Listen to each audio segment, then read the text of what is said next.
Welcome to today's episode of Conversations with Karen and Kat. I'm Karen Scott Green. And I'm Kat Hardrick. And we have a very special guest today. Yes. None other than James Greene, CEO of FC Promotions. Welcome. How you doing, Brother Thank you, Green? guys. I'm good. Glad to be on with you guys. Yeah. And I have to, full disclosure, I have to let y'all know that Mr. Greene is the reason I have my last surname, Greene. That's my husband. That's right. Yeah. So Thank you, guys. We wanted to have him on because some of you who know me don't know that my husband has been in and around the entertainment community industry for 40 years? Wow. 42 in June. 42 years. And he has a lot of great stories. He's not going to tell all of them because, he signed some NDAs back in the day. Right. And what better way to kick off Black History Month than to have our very own historian right here, right? So you are a pillar in the community and we want to hear all about it. So let's get into it. Tell us, how did you get started into the industry? Okay. It started back when I was in high school. I just kind of went to a concert and I fell in love with it. And I was trying to figure out how can I be involved with the concert industry. And I would sit up in the classroom and draw photos of stage plots and trucks and band gear and stuff like that. And I always wanted to get in, and I just used to kind of hang around. I would go to a concert at 4 o'clock in the afternoon, and everybody's like, "Why are you going so early? It don't start until 8." But I would go try to sneak in backstage, and I did it a few times. My 9 out of 10, I would get back there just by looking the part. And then I met people and started figuring out what they did and how they did it. And then a lot of people took me under their wings and showed me, because this was back in 79 and 80. They didn't have a school. People didn't even know what I was talking about. So my mother thought I was running away with the circus. She's like, "Well, how are you going to eat?" Nobody had any idea what a roadie was. They were like, "I don't understand that. Who's going to pay you? How are you going to get around?" So, now kids kind of have an idea, but back then they had no idea what I was trying to do. And I didn't even know either. What's a roadie? Roadie is a traveling personnel that travels with the tour. And from jobs, they have stage techs, you have lighting techs, sound guys, production managers, caterers, engineers. It's a full group. But when you also get to the city, you have local crew that's called stagehands, which help them load in the production crew. So it's a lot of people that work behind the scenes, and there's a lot of jobs there besides being on the stage. And that's how I found out and found my footing. That my first boss told me, said, "You stay off the stage, you can work a long time in this industry." And I didn't know what he was talking about, because that particular year, that was the same year that a light fell off on Curtis Mayfield's head. So me being 17, I was looking up in the air like, I'm not going to go on the stage. But that wasn't what he was talking about. He was actually saying there's more jobs behind the scenes than it is on stage. In front of on the stage. Were you guys getting a good check that's back exactly then? right. I mean, it seemed like being a roadie. It was comparable to the local, people that was working 9 to 5s. It was definitely, but it wasn't that much. I didn't start off making a lot of money. It was more for love, to be honest. But it could be a good living, comparable to my friends and other people that were 9 to 5 at say a Walmart or something like that. They were like, "Hey, what are you doing?" And then you get with a good tour, you could easily make, this is 1980, you could easily make $700-800 a week. So that was some good money. So what was your first job on the road? My very first job on the road. Now, it took me a while to get on the road because I worked in the promotions office. Actually, literally, my first job in the business was unloading a truck from a tour. They would come in off a tour, and they didn't have stage hands at the rehearsal crew. So me and a couple other kids from high school, we would go over there and make like $50 plus a meal, just unloading the truck. That's just being around them, learning how they do, listen to the talk, unloading the truck, and hoping you get on the next tour. So that, and my very first job was in the office working for Freddie C, who I named the company after, FC Promotions. He started me doing in office work, promotions, literally the same thing I'm doing right now, minus a computer and internet. So that was 1980. So that was my very first gig. But anyway, it was basically being in the right place at the right time. I saw him at concerts from afar. I was up in the nosebleed section. I would always see this one guy walking by back and forth, and then finally I met him at a cookout. And I said, "Hey, don't I know you from somewhere?" And we started talking, and it might have been 3 or 4 o'clock in the afternoon in the summertime. We ended up talking until the lights came on, and this is summertime, so they had to be like 9, 10 o'clock. And he just saw the love and the passion that I had, and he said, "Hey, man, I could use somebody. I'm about to open up an office in the city," which was Buffalo, and I came aboard. I took on, started off working around the office. Drove a limo. I did production assistant. I started off with being a runner. Runner is someone that lives locally in the city, and all they do is just go. Back then, we would get guitar strings, batteries, little stuff that they would need, because they go through that stuff every show, and just go get that kind of stuff and pick up people from the airport. Yeah, basically an errand person, but you're right there with all the musicians, and you get to the camaraderie and learning about the business. And I cheated a little bit, because before that I was actually working at McDonald's that was across the street from a theater. And the only reason I worked at that McDonald's, yes, the only reason I worked at that McDonald's because when I went when I was doing my sneaking around trying to get backstage, I saw the guys going to McDonald's. I said, "Oh, so they come over here a lot." So okay. So I got the job over there just so I can meet the guys on the road. So there was a method to it. So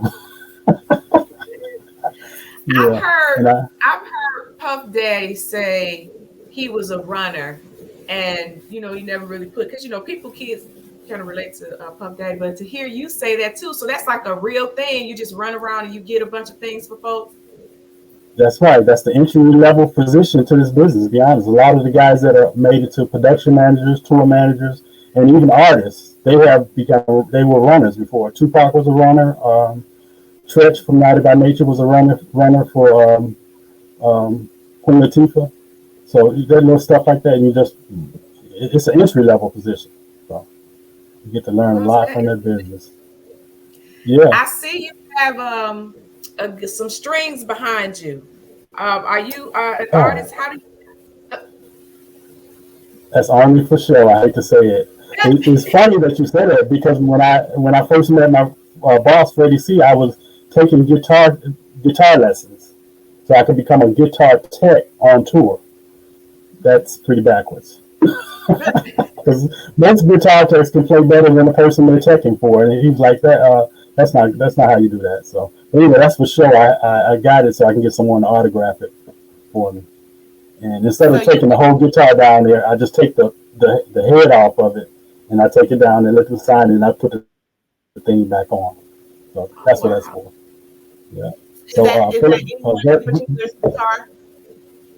that's going to be Vernon White is going to sign it when I see him next time. Okay. So yeah, I'm just going to take the head off, the white part, take it off, and just take it down. They can fit in your pocket. They sign it, and you can put it back on instead of taking the whole guitar. So all right, and that's Vernon White for him. Earth, Wind, and Fire. Yeah, that's right. Earth, Wind, and Fire. Right. That's my idea.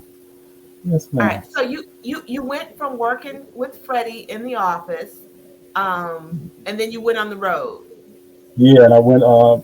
We worked I worked in the office about 3 years, and just watching tours. We had 8 tours a year. Theater tours, which are small tours out of 6,000, and then the big arena tour. We have 2 or 3 of them overlapping. I'm in there working the marketing, helping with the advertisement, posters, flyers, radios, all that stuff, and also watching them staff the tour. So as I'm watching this, this is back in the fax days, the old fashioned paper road. So the faxes will come in with the resumes and these jobs they filling out. And one day I just said, hey, let me try this way. I put my name on it. I said, how about that? He said, he looking at it and said, well, I said, I like to try that. I like to do that. That was back then they called it hospitality, and we would fix up the dressing rooms because the arenas back in the 80s were soccer arenas and basketball arenas. There wasn't no dressing room. I mean, literally, we had to put pipe and drape around the dressing room to turn them into a livable quarter because it was lockers, real lockers that you put locks on and benches. And so we would take furniture, rugs, pipe and drape, lamps, plants, all that kind Wow. of stuff, and turn it into a nice. I mean, we had to do that in these arenas. It was now they got arenas Wi-Fi, they got this luxury suites, and that you don't have to do that anymore. But then we had to turn. I like to say hockey stadiums because they're really the Mm. raw. The basketball Okay, stadiums now got a they little got bit it. better. I mean, arenas a little better. Yeah. What'd you say? I said these cats now they have it easy, huh? Oh yeah, yeah, yeah. We got Wi-Fi, all that stuff already in there, nice suites and all that. So it shifted that job, but those other people would still kick it up a notch and do something else. But back in my days, we actually had to turn miracles. It's a miracle how we turned those rooms into nice, livable star quarters, we would call them. That's why I have Yeah, so much respect for you because you know the grind. Like you know what it's like 40, do we say 40 years into the industry? Yeah, You going on know, 42. yeah, yeah. and Yeah. that's a Oh yeah, lot because I started of when I was 9. What was that? When you said 40, when you said 40, I was like, oh yeah, yeah, because I started when I was 9. Oh, okay. All right. You Okay. probably shaved a couple of We'll let years, 10 years I'll off let you from go it. with that story. Okay. So, Mr. Green, who are some of the artists that Yes. you work with? Uh, Going backwards, I would go uh, Patti LaBelle. Uh, I'm doing tours. Maze with Jesse Johnson. Remember that? Maze opened up. Maze, Yeah. Jesse Johnson opened up for him. Morris Day. We did this big festival called the Budweiser Superfest. It was in stadiums all Mm-hmm. across the country. We would do like 11 of them all across the country. But leading up to that, we would have a tour out, and we would just piggyback. We would take all the guys that's on these 3 or 4 tours, and we'd bring them into that one major city. Back in the early '80s, we only did 11, like the Houston, Dallas, Atlanta, New York, Miami. It was only the majors, but they were stadiums, so they were really big.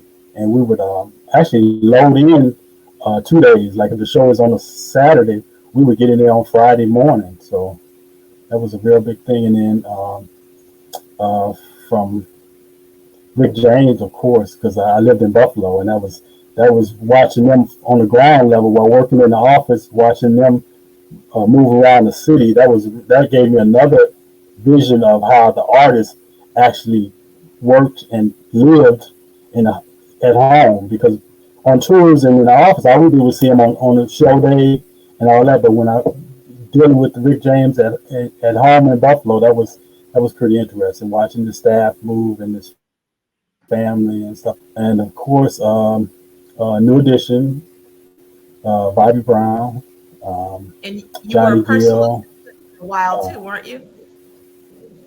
yes, I did. After doing the tours, I was out there as a production assistant and promoter rep. I was representing the Okay. promoter and doing different things, and that in turn, a good relationship with an artist. And 9 years out of my working for the company, one of the artists picked me up as a personal assistant to actually live and work with them. And that was a transition. I'm dealing with stuff day to day basis on the road. I had to learn how to deal with them personally at home. And I go back to the knowledge of watching Rick James and how he did the family and how they worked. Just me watching them in Buffalo, I can use some of that knowledge to lend to my client, and I think that kind of helped out a lot because I had never What was done that before. We see the artists. Mm-hmm. You never done that before. I What'd didn't you mean to say? interrupt you. You haven't done that before, and what? Yeah, I've never done personally with the artists. I've always dealt with them show day and moving them in and out the building, and that's it. So I would have anybody else. I probably would have. I was a little nervous doing that, but I had an idea, so I used that same principle that I saw by watching closely of how the Rick James camp kind of moved around him. I used the same philosophy, and I think it worked. It worked pretty good. Good. Now, who would be one of your favorite artists that you had the opportunity to work alongside with and do business alongside with them, running and just who was your favorite person that you interacted with? Favorite. Well, I have to say Bobby Brown, to be honest. That's he was like I was like family. I was just putting stuff together. I was always putting stuff together for him, including his wedding. I'm on him. They sent me it was a phone call, and then I got a fax. Believe it or not, I was gonna say text, but it wasn't a text because I didn't have that. But anyway, they wanted a list of the wedding party, and they had set names, and he gave me 6. And then we went to the gym one day, and I said, oh, by the way, they need these names again. He said, I gave them to him. He's running down. He gave them real quick, and we got back on the phone, and I waited. I asked him again. I came back in. He was in the meeting. Then I asked him one more time in the car. I said, dude, I got to get these names. I got them typed up. I got to send them a fax. And he said, he read them all out, and he looked at me. He said, you didn't put your name down there. I said, dude, you want me to do your wedding party? I was like, really? I was having a moment. And I got up to give him a hug. He said, get out of here. Come on, man. Just so that's how he was. It was like a non-factor. It was like, I'm just, I'm working here. These are family members and all these friends. I'm like, but the little stuff like that, it really surprised me. So I was like, okay. So he had me as one of his groomsmen in his wedding. So that kind of stuff. Wow. But then other people like, I met Prince a couple of times. That was just good, just to be in the room. Yeah. I met him twice, and and he was Patti LaBelle concert. He was a guest at Patti LaBelle's concert, and of course, he called up his people, called somebody else's people, and they called our people. And of course, we got him the best table in the world, which front table in the front of Chastain Park. And he didn't want to walk out there because he didn't want to interrupt her show, because he would have been sitting front row, and he just would not do it. She asked him to come on the side of the stage and to come out, and he said, "No, this is your show. I don't want to do it." He was really serious about not interrupting her show. So he got ready to leave, and since I was the person that did the tickets for him, he called me by name, and I tried to ask him, but I said, "Did you just hear what he said? Did he say James? You heard him say James, right?" Because he said, "Which one of y'all James?" And I said, "Y'all heard that, right?" But anyway, he was asking for his seat so he can go get his people, and he was getting ready to walk. I said, "No, I'll go get him for you." He said, "Oh yeah, that's a good idea." But nice, real nice guy, real humble. Just I was really surprised. I didn't have a camera phone back then, so I would have took a picture. But that I've learned working with the artists, you don't even think about nothing like that. I'm looking back at 25 years of photos. I have a few photos that I found on the internet of me being behind the artist as we're walking, and so that's my collection now. Other than that, I really never took pictures at all. So it was just I'm really you don't take pictures, because once you take a picture with an artist, it turns you into it changes that dynamic. So, I noticed that now. You just say hi and keep going. Yeah, we're working. A lot of times we didn't have. Back then, I had a 110 camera that I used to keep in my fanny pack. Every now and then, I would take some, pictures of a crew or something like that. But other than that, I didn't never do that. But I have found pictures of me standing behind different people on the internet from the 80s. So, how long did you? How long between being on the road and working with artists? How long did you do that? I started in '82. In the office, and I started touring by '86, and then did several tours. It was just tour after tour. I mean, back then we did tours where they would be 8-9 months, where you would go, when you make it to your home city, you would actually switch your bags out. changing your summer stuff to your winter stuff. So that's how long we would be out. To my youngest daughter, I came home and she was in. When I left, she was in the crib, and you would warm up the bottle, to pick her up and give her. I came back one time and I warmed up the bottle. I was half sleepy, so I walked to the room to get somebody snatched the bottle out. And I cut the light on. She was sitting up looking at me like, "Well, that's she was like 9 months by then. I was like, oh my God. So, but that kind of, so we would always be gone. And then after that, I transitioned with Bobby for 9 years. And then after that, I went back to the office, where I am now, with doing the same thing, but I had computers, Wi-Fi, cell phones, and much easier, but it's the same thing. So what advice would you give to these young folks who have this vision of instant fame, from just, they know how to do all this technology, but then boom, they think that they're going to be this next Bobby Brown or Prince or, young Jeezy. I don't know the young people. Well, yeah. Now that's on the other side. I can't discourage them because they are getting overnight success. Now on the working side, it takes us a little longer to get in and work hard. But unfortunately, I've seen people that have done a lot less work to get way ahead. So the technology now, if they have the passion and they have the talent, some sort of talent, they actually can do it. I hate to say it, but it is easier for them. And with But if you want to get in on the production side, they don't need not talent either. But just working in the industry, the doors are open too. Now a lot of people understand. They see how you can do it. It's all kind of online classes. It's all kind of groups you can get in. Roadies of Color on Facebook is a good group. And they have a lot of job sites and job searches, job postings. So it's a lot more information out there, and a lot more things you can easily get into. This industry is open. We need some young people. We try to pass it on to the young people that, if they're interested, or sometimes I even make them interested. Like my son, he's starting to get interested. He's going to shows. Matter of fact, last year he actually let me in a concert that he was working, and I wanted to go. And so that was a defining moment in my life when he called me up on the phone. I was on I-20, said, "Hey, Dad, when you ready to come down, I got your pass." And I was like, "Oh my goodness! I've been stranding people outside the box office for 40 years, and here's my son letting me in the concert." So that was really nice.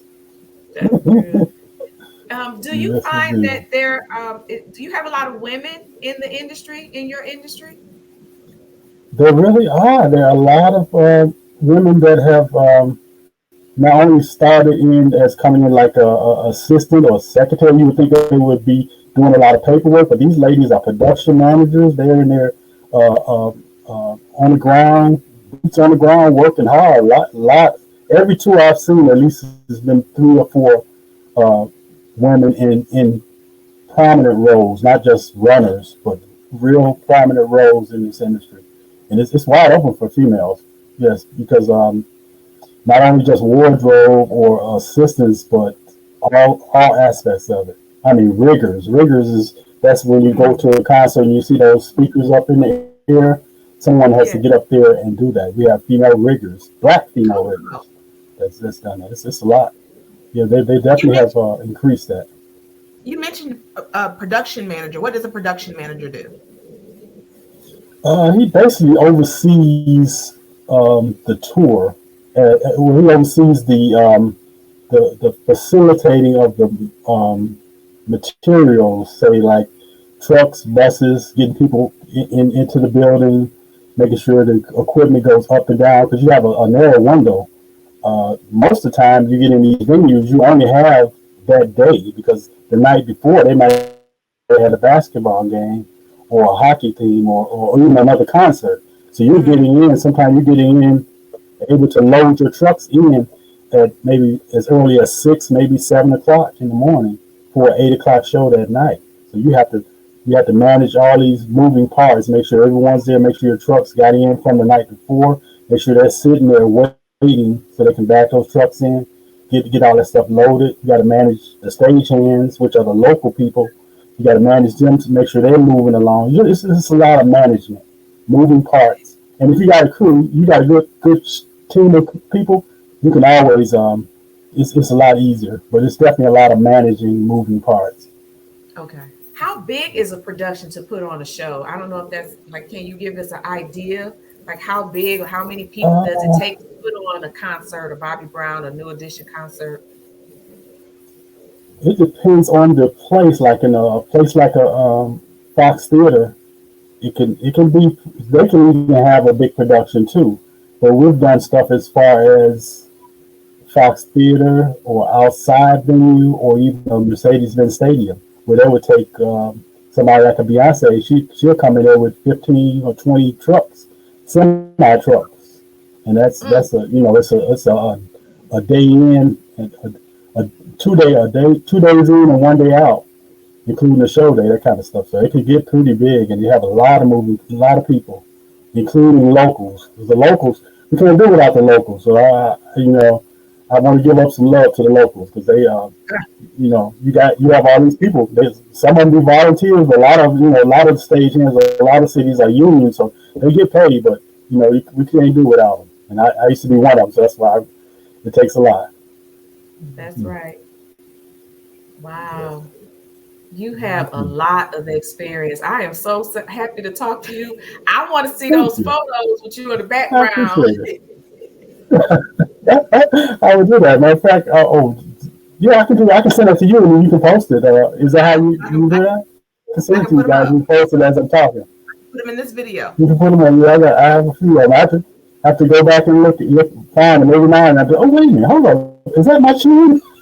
That's my chin back there, my eyes or somewhere. So Right. yes, Yeah. yeah.